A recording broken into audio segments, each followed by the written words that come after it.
ॐ नमः शिवाय गुरवे सच्चिदानन्दमूर्तये निष्प्रपञ्चाय शान्ताय निरालम्बाय तेजसे। हरिओम प्रभु जी। आज के इस अध्यात्म परिषद में आप सबका स्वागत है।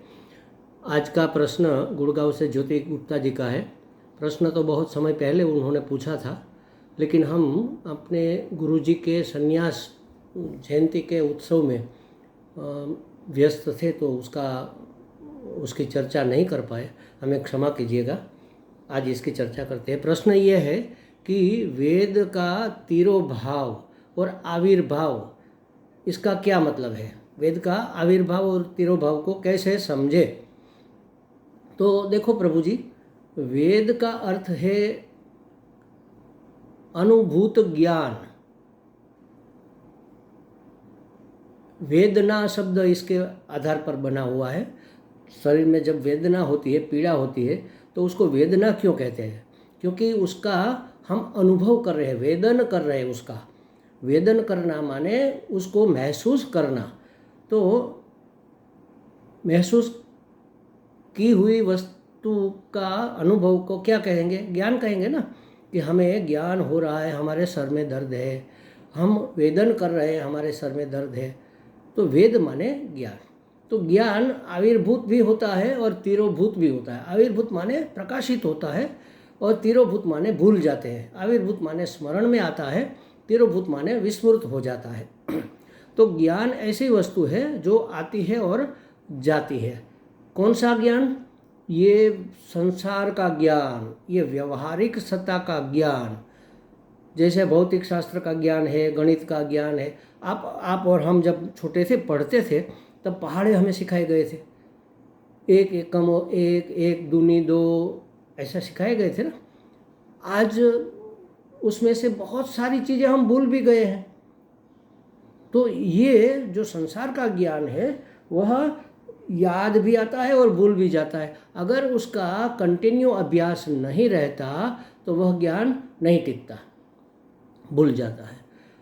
तो कौन सा ज्ञान भूल जाता है? यहाँ वेद का माने जिस ग्रंथ में कह लो, या तो जिसमें ये ज्ञान भरा पड़ा है पूरे जीवन व्यवहार का, जन्म से लेकर मृत्यु पर्यंत मनुष्य को अपना विकास करने के लिए, अपना उत्कर्ष करने के लिए कैसे जीवन जीना चाहिए, अपने साथ कैसा व्यवहार करे, दूसरों के साथ कैसा व्यवहार करे, माने जीव जगत और जगदीश तीनों के साथ उसका व्यवहार कैसा होना चाहिए, कैसी भावना होनी चाहिए और कैसा एटीट्यूड होना चाहिए। यह समझ हमें कहाँ मिलेगी?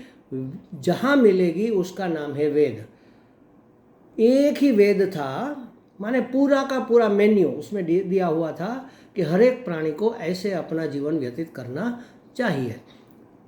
लेकिन धीरे धीरे धीरे धीरे हम कामनावश, वासनावश उसके नियमों का भंग करते गए। ये कुदरत के नियम है, कुदरत की इच्छा है, कुदरत की योजना है जो वेद में बताई गई है। किसके लिए योजना है? हमारे उत्कर्ष के लिए, कि हम सुखपूर्वक जिए और आगे जाकर किसी अच्छी स्थिति में हम बने रहें। इसके लिए वेद में यह ज्ञान दिया हुआ है कि मनुष्य को कैसे जीना चाहिए, कैसे खाए, कैसे पिए, कैसे सोए, कैसे बोले, कैसे व्यवहार करे, कैसे व्यवसाय करे, कैसे किसी का उपकार ग्रहण करे, कैसे किसी के ऊपर उपकार करे, कैसे भगवान से जुड़े हम, कैसे उसके आभारवश बने, माता पिता गुरु इसके प्रति हमारा एटीट्यूड क्या हो।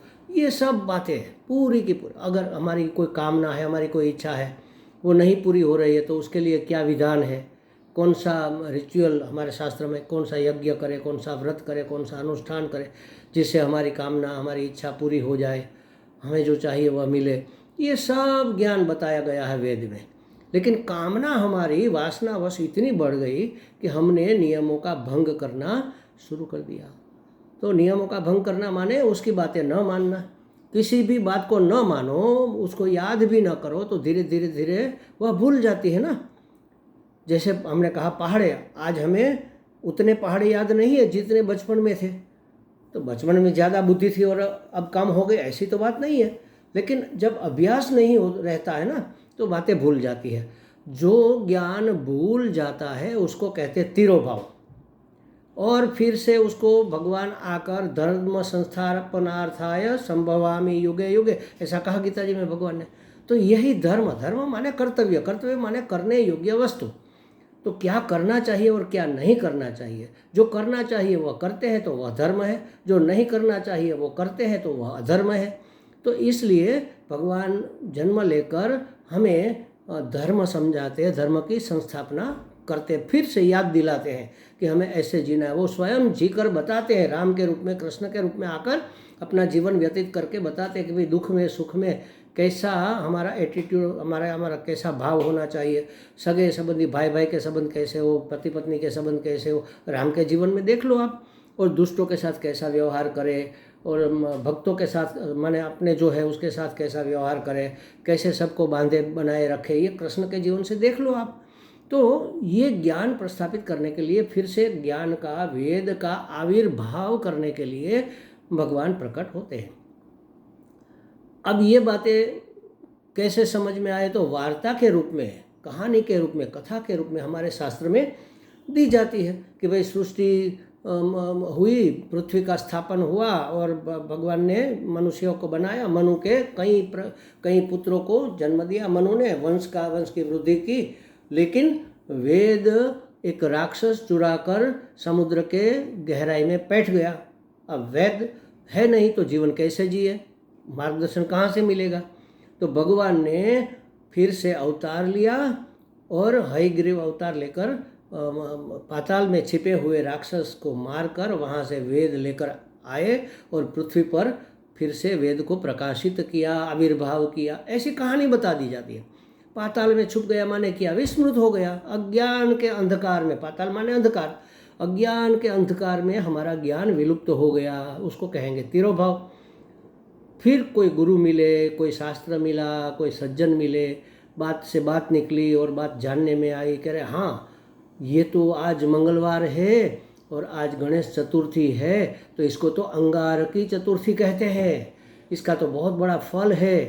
विघ्ननाशक गणपति भगवान हमारे विघ्नों को दूर करने के लिए बिल्कुल तत्पर रहते हैं। इस दिन अगर उसकी आराधना, उसका पूजा पाठ, गणपति अथर्वशीर्ष इत्यादि किया जाए तो बहुत पुण्य मिलता है, बहुत लाभ मिलता है। हमारे कई विघ्नों को वो हटा देते हैं और कई विघ्नों को वो डाइल्यूट कर देते हैं। ये बात कहाँ कैसे पता चलेगी, वेद से ही तो पता चलेगी, किसी संत से, किसी महात्मा से, किसी गुरु से, किसी सज्जन से, किसी पंडित से ये बातें हमें समझ में आएगी। तो ये हुआ वेद का आविर्भाव। तो ये कहानी इस रूप से दी गई। अब वेद का अर्थ ज्ञान तो है, लेकिन कौन सा ज्ञान है याद रखना है, ये व्यवहार सत्ता का ज्ञान है। पारमार्थिक ज्ञान जो है वह कभी विस्मृत होता ही नहीं। हमें ज्ञान हो गया कि अहम ब्रह्मास्मि, मैं ब्रह्म हूँ, मैं साक्षात सत्य चित्त आनंद स्वरूप आत्मा हूँ। एक बार अगर यह अपरोक्ष अनुभूति हो गई तो फिर वो नहीं भूलेंगे।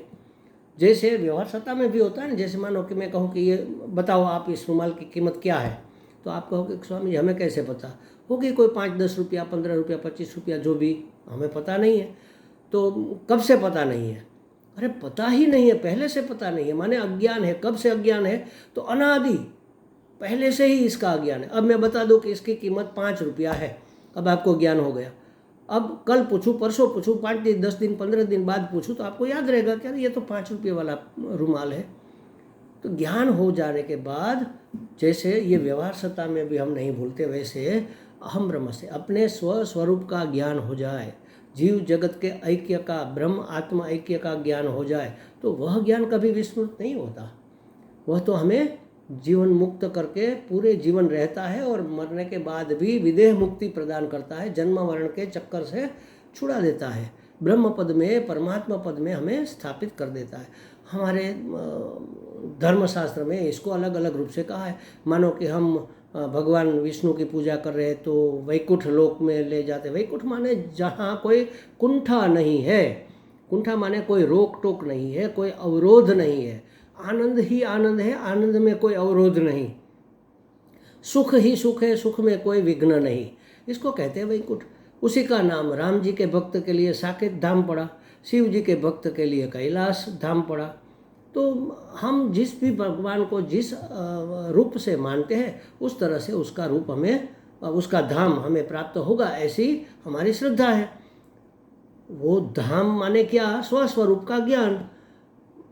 अगर हम कृष्ण को मानते हैं तो कहेंगे गोलोकवासी हो गए, अगर हम स्वामीनारायण संप्रदाय में है तो कहेंगे अक्षरवासी हो गए। कोई मर जाता कहते हैं ना अक्षरवासी हो गए, गोलोकवासी हो गए, वैकुंठवासी हो गए, या तो सामान्य तरह से लोग कहते हैं कि स्वर्गस्थ हो गए, माने स्वर्ग में चले गए, उसका जीवात्मा स्वर्ग में अपने पुण्यों का सुख भोगने के लिए गया। तो ये जो पारमार्थिक ज्ञान है वह ज्ञान कभी भूला नहीं जाता। जो आविर्भूत और विलुप्त होता है, तिरोधाय होता है, तिरोधान और आविर्भाव होता है जिस ज्ञान का, वह व्यवहार सत्ता का ज्ञान है, वह वेद शास्त्र का ज्ञान है, वह जीवन जीने की पद्धति का ज्ञान है। किस प्रकार से हम, दो चीज़ें हैं हमारे जीवन में, अभ्युदय और निश्रेयस। अभ्युदय माने हमारा विकास, हमारी उन्नति, हमारी प्रगति इस जीवन में भी और जीवन के बाद भी। कोई मर जाता हम कहते हैं ना भगवान उसकी आत्मा को, उसके जीवात्मा को सदगति प्रदान करे। सदगति माने अभ्युदय, सद माने अच्छी गति, अधोगति नहीं, ऊर्ध्व गति। मनुष्य में से पशु नहीं बनना है, कीट पतंग नहीं बनना है, कीड़े मकोड़े नहीं बनना है। मनुष्य या तो मनुष्य में रहे, अच्छे घर में जन्म फिर से हो और साधना करके आगे जाए, या तो फिर देवलोक में जाए, देवता बन जाए। तो इस प्रकार अपना अभ्युदय, अपना उदय होता जाएगा, उत्कृष्टता हमें प्राप्त होती जाएगी। तो या तो अभ्युदय हमें चाहिए और अंत में तो निश्रेयस चाहिए। निश्रेयस माने जीवन मुक्ति, परमात्मा प्राप्ति, स्वस्वरूप का ज्ञान। तो अभ्युदय और निश्रेयस ये दोनों चीज़ें, अभ्युदय के लिए है वेद ज्ञान और निश्रेयस के लिए है वेदांत ज्ञान। तो ये दो ज्ञान है। वेद आविर्भूत भी होते हैं और तिरोधाय भी होते हैं, माने विस्मृत भी हो जाते हैं हमारी कामनाओं के कारण। बहुत लंबा समय जाने के कारण कामनाएं बढ़ती जाती है, वासनाएं दृढ़ होती जाती है और ज्ञान भूलते जाते हैं। तो फिर से भगवान धर्म संस्थापनार्थाय संभवामि युगे युगे करके आ जाते हैं हमारे ऊपर उपकार करने के लिए। यही वास्तव में इसका अर्थ तो यही है, समझना हमें इस प्रकार से। हमें लगता है ज्योति जी को कुछ स्पष्टता हो गई होगी। हरि ओम।